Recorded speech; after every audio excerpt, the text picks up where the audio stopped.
Hi everyone and welcome back to the Vlogger Interviews. You know, one of the things that keeps this interesting for me is that everyone's got a different story, a different reason for doing this. And Zach Ward isn't any different. He's got his own very unique story. You see, Zach is here to bust up some stereotypes because Zach is a mountain man. And he is keeper of the mountain.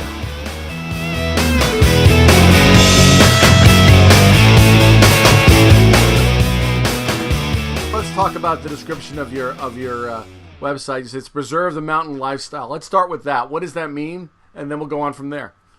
Well, you know, my family has been in the mountains ever since they came over from Ireland, pretty much. And I'm what's called an index baby, because Index is a town way up in the mountain up here, and that's where we live.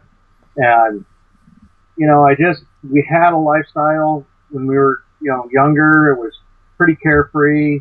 We did a lot of things just by living by the seat of our pants, so to speak, and didn't need a whole lot from the outside world. And then different ones kind of moved in and started putting restrictions on things and changing things. And then of course with all the electronics and cars getting better and everything, the world shrunk and the lifestyle just kind of started to evaporate.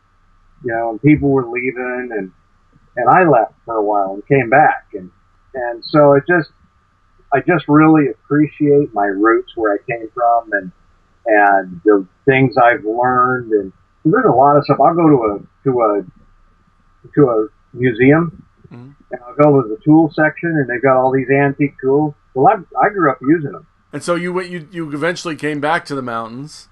Right. And what brought you to the point where you're now talking about this lifestyle and communicating it to people all over the world on YouTube? Well, it's like there are a lot of misconceptions about mountain people. People live in the mountains. They're normally considered to be not real bright, maybe backward, and maybe they marry their cousins. Things like that. And where, some of those stereotypes are not entirely, not without valid, they're somewhat valid to an extent. There are people that live in the mountains that aren't the brightest bulbs, in the cupboard, but that doesn't cover everybody. It's just kind of a stereotype.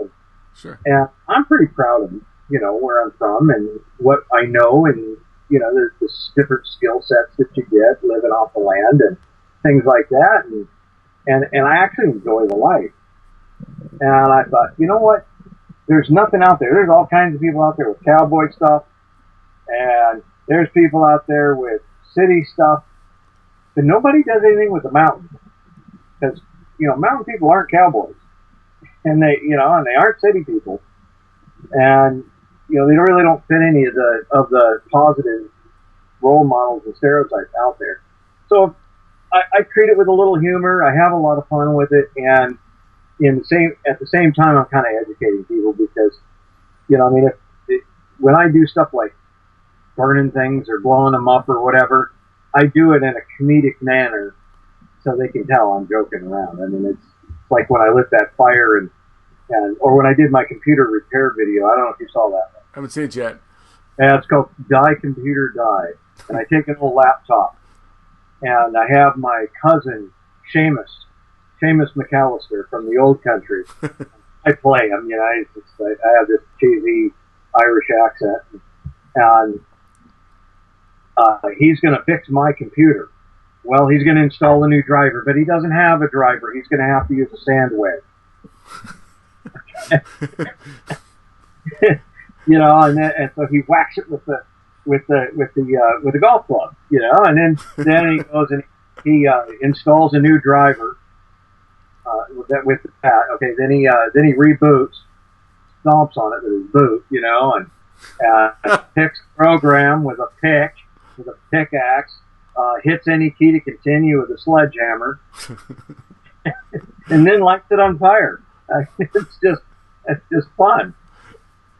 I mean, how does your family, your community react to what you're doing on there? A lot of people watch it?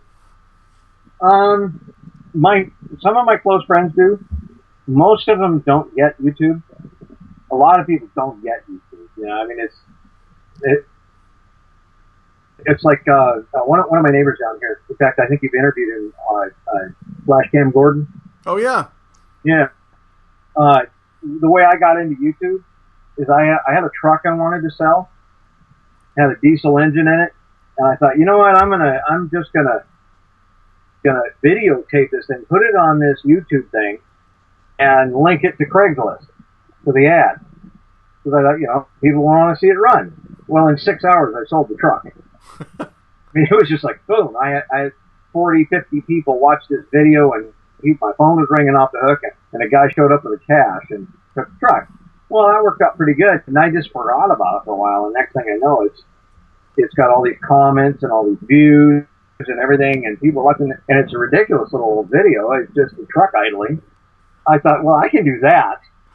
So, you know, and I've always done videos and stuff like that from back when I was a kid. I would do skits and everything, and then in high school I took a video production class and made a commercial for a product I called Poopsie. And remember Pepsi Light? Sure. Back in the 70s? Well, they had all these little glass bottles of Pepsi Light, and I took a goat nipple with this black nipple about 3-4 inches long that you put on a soda bottle, and you feed milk to baby goats. Uh-huh. Okay. I put it on the bottle. I'll take your word for it. Yeah. Anyway, that's someday will probably be a subject of one of my videos. Okay. Oats or something. But you put this big nipple on and you feed the goat. Well, I figured, this would make a great commercial. And so I made a commercial for Poopsie, for people who are still young. And put this big black, goat nipple rubber nipple on the end of the bottle. And I got an A. Now with this editing, I had heard that I knew Flashcam Gordon from other things that I do. And we had a little bit of a relationship, just talking and visiting and the like. And I heard that he knew how to edit. Because I didn't know how to use editing software for digital. Because I'm used to, cut the tape, put it together, and run it through the machine and see what happens. And so he said, well, what are you editing for? And I said, well, YouTube. He said, well, what's YouTube? He didn't get it. So I showed him my channel and a couple things, and he agreed I needed editing. I introduced him to YouTube, and he helped me learn how to edit. He said he talked about that. Yeah. Okay. Yeah. You're the person who was helping with the editing. Okay. Yeah, I'm the culprit. But he's a good guy. He really has helped me a lot, and he's a good channel to subscribe to. And what have you personally gotten out of the experience? Do you feel? I mean, just of being on YouTube and doing this for the last couple of years. An artistic outlet. Oh, okay. Yeah, I mean, everyone's somewhat of an artist in some way or another, and I've always wanted to be some kind of a performer, but I didn't want to, give up my life for it. Also, there's a business side to this, to YouTube, to where, you can make a little bit of money, and you got it. Not too many people make a living at it, but I do all right. I get, I've got 231 videos up currently, and I've always focused on the quality, trying to make each video better than the last one, because I think in the end, quality really does matter. If anybody comments on my videos, I write them back. Mm-hmm. Somebody subscribes to my channel, I write them a personal note. I don't just go, oh, hey, thanks for the sub, like 9 million other people do. I'll say, thanks for subscribing to my channel, and then I'll say something else. I noticed on your website that you have are you planning to put things on, put products on there as you seem to be heading in a direction, or is that just speculating on what you might be doing? Definitely I'm going that direction, because I mean,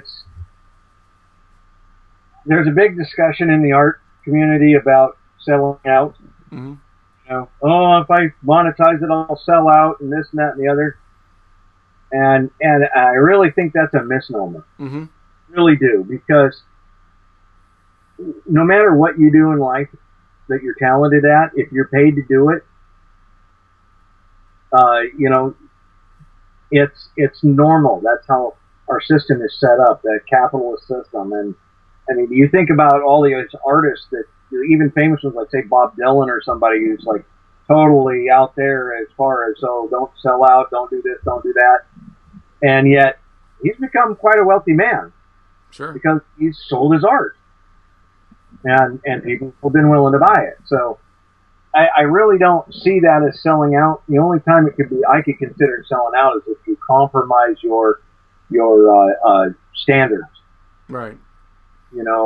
As far as doing something you wouldn't have done or don't want to do, or, it's like I've got standards I impose on myself on my channel. I don't have, it's not a soft porn site or anything, because some people do that just to get views. They'll put half-naked women on their videos. Well, I won't do that. Right. Just that doesn't fit my standards. And so if I were to end up doing that, then I'd be, in a sense, selling out. Thank you, Zach. Remember, you can find him at Keeper of the Mountain. I will see you next time. Remember to follow me on Twitter at RickFlix. I'll see ya.